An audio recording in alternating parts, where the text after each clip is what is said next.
Hello guys, இந்த வீடியோவில் என்ன பார்க்க போகிறீங்கன்னா டேரெக்டாக வந்து மோஸ்ட் ஆஃப் த கொஸ்டின்ஸில் வந்து ஏ வேல்யூ என்ன, பி வேல்யூ என்ன, சி வேல்யூ என்னன்னு சொல்லிட்டு டேரெக்டாக கொடுத்துருப்பாங்க. கரெக்டுங்களா? சில இதில் வந்து டேரெக்டாக கொடுக்காம இது மாதிரி கண்டிஷன்ஸ் மாதிரி கொடுத்துருப்பாங்க. அந்த மாதிரி கண்டிஷன்ஸ் கொடுக்கும்போது அதை நம்ம எப்படி அந்த சம்ம பண்ணலாம், அதாவது இந்த கண்டிஷன்ஸ் நம்ம தெரிஞ்ச நம்ம A value, B value, C value கண்டுபிடிச்சா மட்டும்தான் நம்ம சம்மில் ப்ரொசீட் பண்ண முடியும். ஸோ அந்த மாதிரி சம்ஸை எப்படி ஹேண்டில் பண்ணலான்னு தான் பார்க்க போகிறோம். இதில் வந்து என், இந்த டபிள்யூ இப்படியெல்லாம் கொடுத்துருக்கு, வேறு ஒன்றும் கிடையாது. என்னன்னா நேச்சுரல் நம்பர், டபிள்யூனா ஹோல் நம்பர்ஸ். ஓகேவா? நேச்சுரல் நம்பர்ஸ் எங்கேருந்து ஸ்டார்ட் பண்ணோன்னா 1 2 3லேருந்து 1 வரைக்கும் இன்ஃபினிட்டி வரைக்கும் வரும். ஓகேவா? ஹோல் நம்பர்ஸ் எதுலேருந்து ஸ்டார்ட் ஆகும்னா 0லேருந்தே ஸ்டார்ட் ஆகும். ஓகேவா?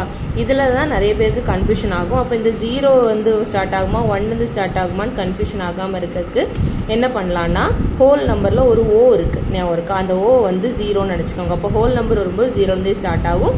நேச்சுரல் நம்பர் வரும்போது என் வந்து எப்படி 1 தானே ஸ்டார்ட் ஆகுது, அதனால வந்து நம்மளுக்கு வந்து 1 2 3 ஞாபகம் வச்சுக்கோங்க. இந்த ஹோல் ஓ வச்சு ஞாபகம் வச்சிங்கனாலே போதும், உங்களுக்கு கண்டுபிடிச்சிடும். இல்லாட்டி நேச்சுரலாக ஏ இருக்குது, அப்போ ஏ வந்து ஆல்ஃபபெட்டில் ஃபர்ஸ்ட் நம்பர் கரெக்டாக, அப்போ 1 2 3 ஸ்டார்ட் ஆகும், ஞாபகம் வச்சுக்கோங்க.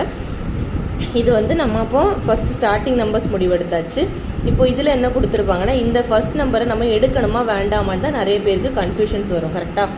அதில் ஒன்றும் இல்லை, இந்த லெஸ் தேன் ஆர் ஈக்குவல் இல்லை கிரேட்டர் தேன் ஆர் ஈக்குவல் அப்படின்னு கொடுத்து அந்த ஈக்குவலன்ட் அந்த இது இருந்துச்சுன்னா மட்டும்தான் இந்த நம்பர்லேருந்தே ஸ்டார்ட் பண்ணணும். ஓகேவா? அந்த ஈக்குவலன்ட் வந்து ஆப்ஷன் இல்லைன்னா நம்ம இந்த நம்பர்லேருந்தே ஸ்டார்ட் பண்ணணும்னு கிடையாது. அப்போ இந்த இதில் பாருங்கள், இந்த 1 வந்து ஈக்குவலன்ட் இல்லை, அப்போ 1 கிடையாது. அப்போ 2 3, இந்த 4 வந்து ஈக்குவலன்ட் போடலாம், அப்போ 2 1 3 மட்டும்தான் வரும். ஓகேங்களா? அதே இது இந்த பியில் பாருங்கள், 0 ஈக்குவலன்ட்னு போட்டிருக்காங்க, அப்போ 0 வந்து ஸ்டார்ட் ஆகிடும். 0 1, இந்த 2 போடலாமா? ஈக்குவலன்ட் இல்லை, அப்போது 2 போடக்கூடாது, அப்போ 0 1. ஓகேவா? அடுத்து இதில் என்ன கொடுத்துருக்காங்க, 3யோட கம்மியான நம்பர்ஸ் அப்படின்னு கொடுத்துருக்காங்க. அப்போ 3 வரக்கூடாது, 3க்கு முன்னாடி வரைக்கும் வரணும். நேச்சுரல் நம்பர்னால் எதுலேருந்து ஸ்டார்ட் ஆகும்? 1 2, அப்போ 3க்கு முன்னாடி வரணும்னா 1 2 மட்டும்தான் வரும்.